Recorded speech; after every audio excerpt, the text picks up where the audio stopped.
বাংলাদেশে একটা অদ্ভুত বাস্তবতা তৈরি হয়েছে।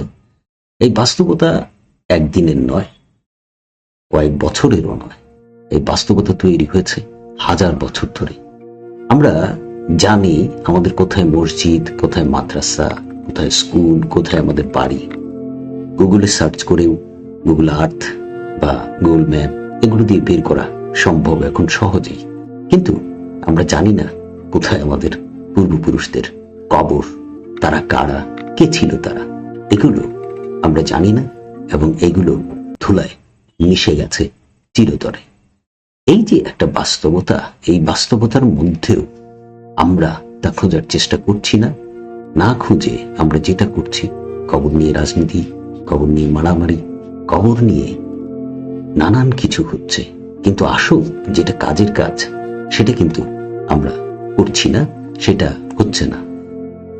আজকের আলোচনা কবর, জমি, স্মৃতি, আত্মপরিচয়, এসব নিয়ে বাংলাদেশ কিভাবে রক্তের ইতিহাস হারাচ্ছে তা নিয়ে আজকে আলোচনা। কবরকে আজ আমরা দেখব শুধু ধর্মীয় আবেগের জায়গা থেকে নয়, ইতিহাস, সংস্কৃতি এবং ভবিষ্যতের চোখ দিয়ে। বাংলাদেশে প্রতিদিন কত মানুষ মারা যায় হুট করে আমরা সেটা বলতে পারবো না। আমরা যদি 2023 সালের পরিসংখ্যান ধরে দেখি, 17 কোটি লোক, তার মধ্যে প্রতিদিন মৃত্যুহার এখানে বছরে প্রতি হাজারে 5 জন। তাহলে সেই সব হিসাব কেটে যদি আমরা একটা হিসাব বের করি, মৃত্যুহার দাঁড়াবে 2500 বা 600-র মতো। ঢাকা শহরে, যে শহর 400 বছরের নগর, 400 বছর ধরে যে শহর গড়ে উঠেছে, যেখানে সবচেয়ে বেশি লোকজন বসবাস করে, সেই শহরে প্রতিদিন কতজন মারা যায় আমরা জানি না, তবে আন্দাজ করতে পারি সেটা বিপুল। এবং 400 বছরে কতজন মারা গেছে সেটা কম সংখ্যক হবে না। কিন্তু তাদের পরিচয়, তাদের কবর, তাদের ইতিহাস, সবকিছু এই শহরে ইট, কাঠ, ভবন সবকিছুর মধ্যে চাপা পড়ে গেছে, ধূলিসাৎ হয়ে গেছে। এই যে একটা অবস্থা, এই অবস্থাটি থেকে আমরা কি হারিয়েছি? এই অবস্থার মধ্য দিয়ে আমরা আসলে কি হারিয়েছি? আমরা হারিয়েছি আমাদের আত্মপরিচয়, ভুলেছি আমাদের ঐতিহ্য, সংস্কৃতি, ইতিহাস। আমাদের এখানে যেটা হয়, কবরকে শুধু আমরা ধর্মীয় আবেগের জায়গা থেকে, ধর্মীয় আচারের ও রীতিনীতির জায়গা থেকে দেখি। কিন্তু কবরকে আরো অনেকভাবে দেখার সুযোগ আছে।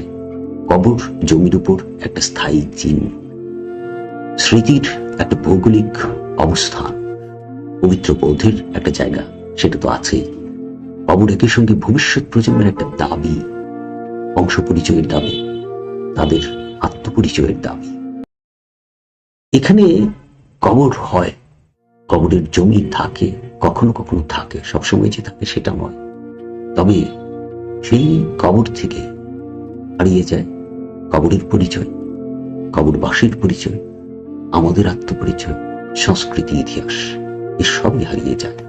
এবং যে জমির রাজনীতি, সেটিও কিন্তু একসময় হারিয়ে যায়। আমরা দেখব যে পুরনো কবর, সেই কবরের কোনো পরিচয় নেই, তার উপর রাস্তা উঠে যায়, তার উপর ভবন উঠে যায়, তার উপর দালান কোঠা উঠে যায়, তার উপর তাদেরই পূর্বপুরুষেরা বসত বাড়ি করে বসে থাকে।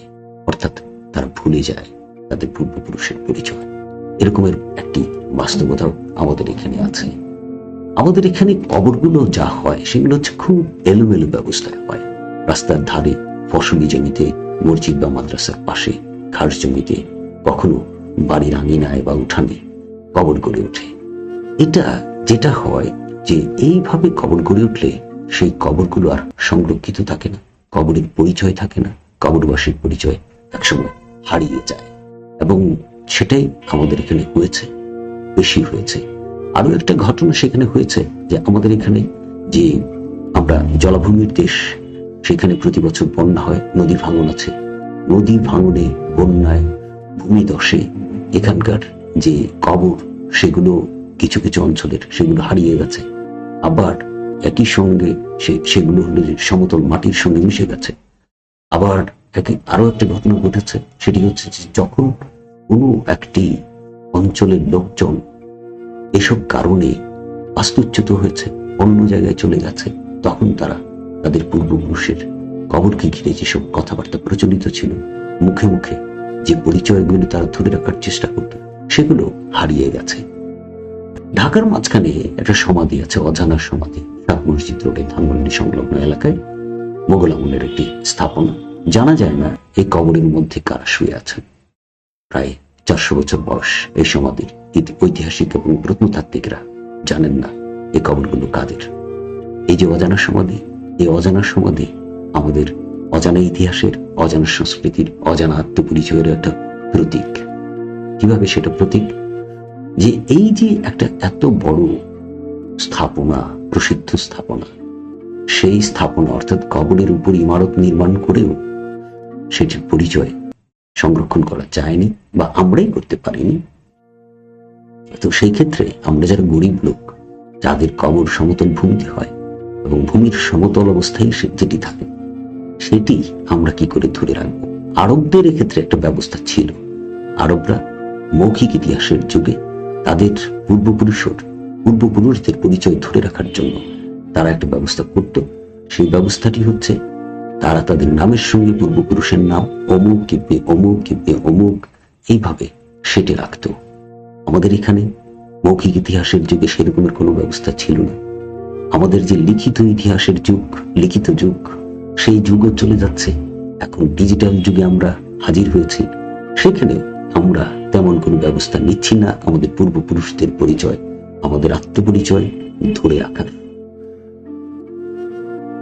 অনেক সমাজে কবর হলো বংশের আর্কাইভ। বাংলাদেশে কবর আছে, কিন্তু বংশলতিকা নেই। প্রজন্মের সঙ্গে, প্রজন্মান্তরের সঙ্গে সেই কবরের কোনো সংযোগ নেই, সংযোগ স্থাপনেরও কোনো ব্যবস্থা নেই। এবং এখানে যেটা হচ্ছে যে এটা শুধু যে একটা পারিবারিক সংকট, শুধু যে একটা গোষ্ঠীগত সংকট এমন নয়। এই যে সংকট, বৃহৎ ভাবে দেখলে এই সংকট কিন্তু একটা সামাজিক, সাংস্কৃতিক, রাষ্ট্রীয় এবং জাতীয় পরিচয়ের সংকট তৈরি করছে। কোনো একটা দেশ যখন অন্য কোনো একটা দেশ দখল করে, আমাদের এখানে বারবার দখলদাররা এসেছে, ইতিহাসে আমরা সেই সব কিছু কিছু জানি। তো সেই দখলদাররা এসে যেটা করে, যে স্থানীয় মানুষের যেসব স্মৃতিচিহ্ন, পরিচয় চিহ্ন থাকে, যেসব সাংস্কৃতিক চিহ্ন থাকে, সেগুলোকে ধ্বংস করে দেওয়ার চেষ্টা করে, তাদের আত্মপরিচয় বিনষ্ট করার চেষ্টা করে। আমরা নিজেরাই আমাদের আত্মপরিচয় বিনষ্ট করেছি, অথবা আমরা আমাদের আত্মপরিচয় ধরে রাখতে পারিনি, যে কারণে জাতি হিসেবে এখনো আমরা অনেকটাই দিশাহীন হয়ে আছি। এবং যেটা বলা হয়, যে কথাগুলো আমাদের কুসংস্কার বা আমরা যেগুলোকে মিথ বলি, সেসব জায়গা থেকে যেসব কথাবার্তা বলা হয়, যে কবরবাসী অভিশাপ দেয়, কবরের মানুষ ভূত হয়ে যায়, পূর্বপুরুষেরা ভূত হয়ে যায়, ভূত হয়ে আমাদের তাড়া করে। সত্যি সেই কুসংস্কারমূলক কথাবার্তার মধ্যেও একটা ইশারা, একটা বার্তা, একটা ইঙ্গিত কিন্তু থাকে।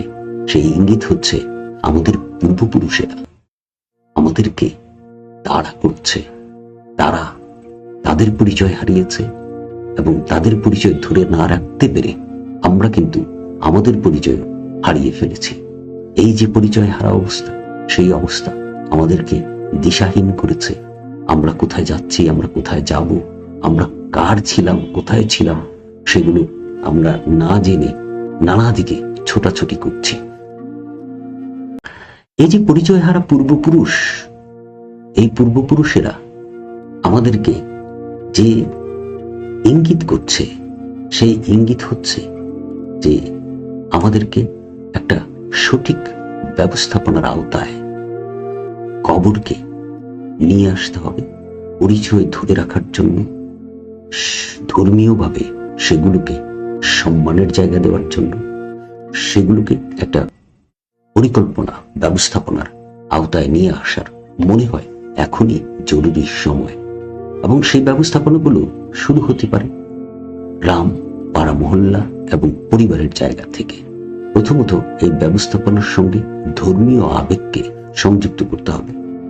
ধর্মীয় আবেগকে সংযুক্ত করার উপায়টাও খুব সহজ। আমাদের এখানে প্রথমেই যেটা করতে হবে, গড়ে তুলতে হবে গ্রামে, পাড়া, মহল্লায় পরিকল্পিত কবরস্থান বা গোরস্থান, এবং সেই গোরস্থানের একটা সুনির্দিষ্ট স্থানীয় কমিটির মাধ্যমে ব্যবস্থাপনার ব্যাপারে রাখতে হবে, এবং সেটিকে মসজিদ ও মাদ্রাসার সঙ্গে জুড়ে দিতে হবে।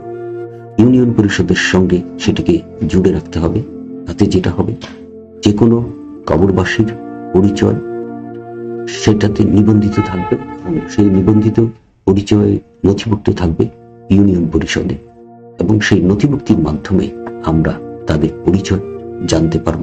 আমাদের যে সংখ্য 3 পুরুষের পূর্বের কারো পরিচয় আমরা অধিকাংশই জানি না, সেই সংকটও আমরা অনেকটা কাটিয়ে উঠতে পারবো।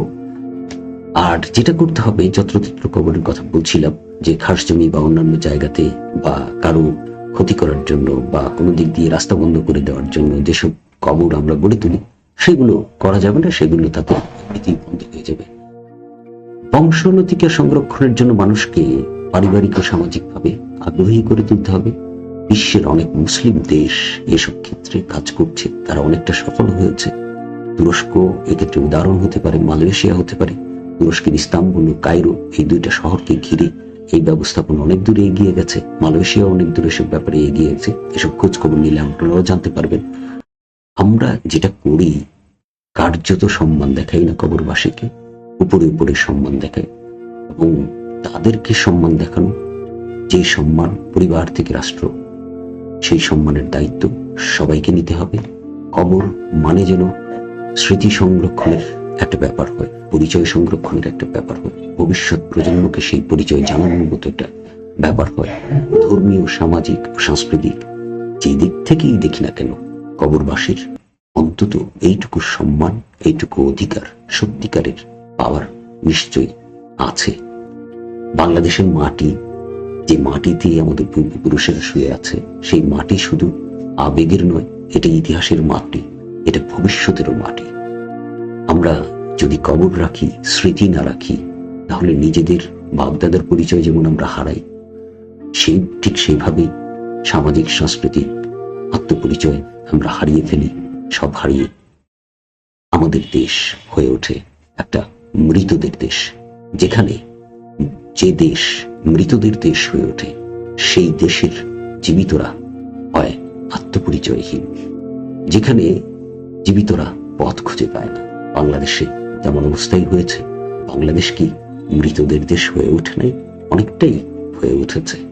আমাদের এখন প্রয়োজন জাত সংস্কৃতি, জাতীয়তাবোধ, ইতিহাস এবং অন্যান্য যে জায়গা আছে, যেগুলো একটা বড় জাতীয় পরিচয়, জাতীয় সাংস্কৃতিক পরিচয়, আত্মপরিচয় নিশ্চিত করে, সেই জায়গাগুলো ধরে আমাদের পূর্বপুরুষের উপস্থিতিকে জারি রাখা, জীবন্ত রাখা।